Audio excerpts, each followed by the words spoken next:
आज हम बनाएंगे फलाहारी सिंघाड़ा आटे का रोटी।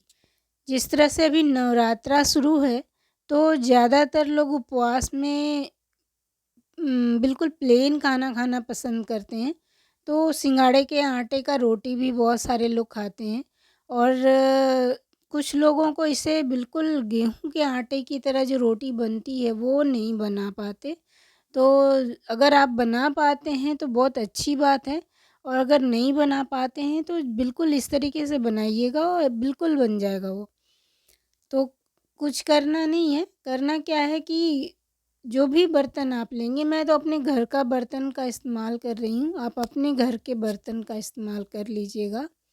और बस उसी बर्तन से हमें आटा भी लेना है और पानी भी लेना है। तो पहले तो हम यहाँ पे इसे छान लेंगे, छानना बहुत ज़रूरी है, क्योंकि आप यहाँ देखेंगे छानने के बाद इसमें जो छिलका होता है थोड़ा बहुत रह जाता है, इसलिए आटा यानी कि बनने के बाद वो जो छानेंगे जब आप ना, तो दिखेगा, देख सकते हैं किस तरह से कचरा निकला है।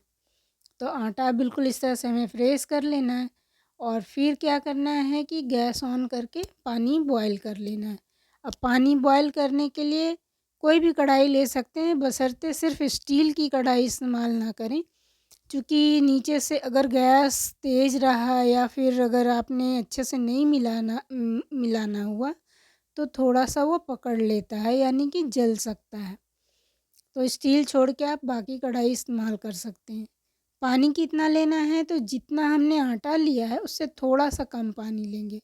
तो आप देख सकते हैं कि थोड़ा कम पानी लिया गया दूसरे कटोरी में। और इसी तरह से आटा अब आपको 3 4 5 जितना बनाना हो पानी भी उसी तरह से लेना है। कुछ लोग सेंधा नमक खाते हैं तो सेंधा नमक डालिएगा, और नहीं तो सेंधा नमक निकाल कर हटा दीजिएगा, यानी कि कहने का मतलब है डालना ही नहीं है। और जब पानी बॉयल हो जाए तब इसमें उस आटे को डाल दीजिएगा। जी हाँ, खौलते हुए पानी में आटा डालना है, आटे को कोई नुकसान नहीं होगा, विश्वास कीजिए। और हाँ, आटे को चलाने के लिए किसी भी छोलनी या बर्तन का इस्तेमाल कर लीजिएगा। अगर आप गलती से भी हाथ लगाएंगे तो हाथ को नुकसान हो सकता है। तो यहाँ पे आटा आप देख रहे हैं कितना बढ़िया पानी के साथ बराबर मिल गया है, यानी कि ना तो पानी ज़्यादा हुआ ना तो पानी कम हुआ है। बस अभी खौलता हुआ आटा है, यानी पानी आटे के साथ जब मिल गया तो पूरी तरह से ये गर्म है, इसे अभी हाथ नहीं लगाना है। इसे ढक दीजिए, ठंडा होने दीजिए। जब ये ठंडा हो जाए तब आप इसे हाथ लगा सकते हैं। और इस बीच में ये अच्छे से इसमें बिल्कुल पकड़ बन जाता है, यानी जैसा गेहूं का आटा होता है ना, बिल्कुल उस तरीके से। तो कुछ नहीं करना है, थोड़ा सा गुनगुना पानी कर लीजिएगा, नॉर्मल भी पानी रहेगा तो चलेगा। और इसमें इस पे छींटा मारते हुए आप इसे गूंद लीजिए। अगर आपको देखना है कि अगर ठंडा पानी से इस आटे को गूंदेंगे तो क्या होगा, तो आप थोड़ा सा आटा को गूंद कर ट्राई मारिएगा, तब आपको समझ में आ जाएगा कि खौलते हुए पानी में डालना क्यों ज़रूरी है। अब इसी तरह से हम इस आटे को अच्छे से गूंद लेंगे और गूंदने के बाद इस तरह से तैयार कर लेंगे। अब इसकी हमें रोटी बनानी है, तो इससे पहले हम क्या करेंगे कि तवा चढ़ा देंगे, तब तक तवा गर्म हो जाए और रोटी बनाने में दिक्कत ना आए। तो चलिए यहाँ पे गैस ऑन कर देते हैं और तवा चढ़ा देते हैं। एक बार तवे को थोड़ा सा पोंछ देती हूँ। और इसके बाद जो आटा है ना, इसे एक लोई लीजिए, लोई अब आप अपने हिसाब से बना सकते हैं, बड़ा छोटा। और इसका जो आटा है, यानी कि फलाहारी सिंघाड़े का आटा है, पहले ही थोड़ा सा सूखा रख लीजिएगा। अगर भूल भी गए तो कोई बात नहीं, घी के साथ बेल लीजिएगा, थोड़ा सा मोटा मोटा बेलेगा और क्या। और उसके बाद इस तरह से लोई को काटना है और इस तरीके से आटा ले लेना है और बेल लेना है। बिल्कुल आराम से बेल जाएगा ये। सूखा आटा लगाते जाइएगा और बेल लीजिएगा।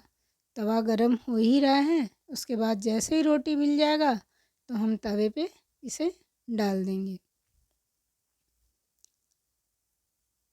यहाँ पे मैं थोड़ा बड़ा बड़ा ही रोटी बना रही हूँ, आप अपने हिसाब से छोटा बड़ा कर लीजिएगा। देख रहे हैं कितना आसानी से रोटी को हम हाथ पे ले सकते हैं। तो यहाँ पे अभी तवा गर्म है। जैसे ही आप देखेंगे इसमें हल्का-हल्का बुलबुला सा यानी कि बबल्स आने लगेंगे। ये देखिए इस तरीके से, तो रोटी को पलट दीजिएगा। पलटने के बाद अभी ये अगर आप चाहें तो तवे के ऊपर भी रोटी को सेक करके खा सकते हैं, या तवे के ऊपर ही घी लगाकर रोटी को सेक सकते हैं, और ऐसे चाहें तो प्लेन भी खा सकते हैं। तो इस तरह से भी जब सेकेंगे तो रोटी अच्छे से फूल जाती है। अब यहाँ पे मैं क्या करूँगी कि थोड़ा सा ऐसे हल्का हल्का घी लगा देंगे।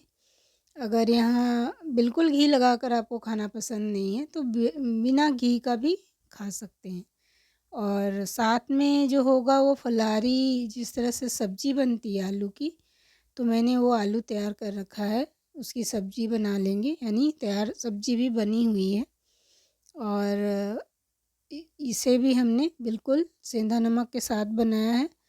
और इसके बाद इस रोटी को हम जिसे भी खाना है उसे परोस दीजिएगा। तो आप ऐसे समझ लीजिए कि जब प्लेन खाना होता है तो इच्छा भी होती है खाने की, और पेट भी भर जाता है और मन भी खुश हो जाता है। तो अभी अगर आपने कभी इस तरह से रोटी बनाई है तो ज़रूर कमेंट करके बताइएगा, और नहीं बनाई है तो बनाइएगा। और इतने मेहनत के लिए तो एक लाइक बनता ही है, और सब्सक्राइब करने के लिए अर्जी हमारी रहेगी, मर्ज़ी आपकी रहेगी। सब्सक्राइब, अगर मेरी ये वीडियो अच्छी लगी हो तो सब्सक्राइब कीजिएगा, और इस रोटी को ज़रूर बनाए करके एक बार खाइएगा।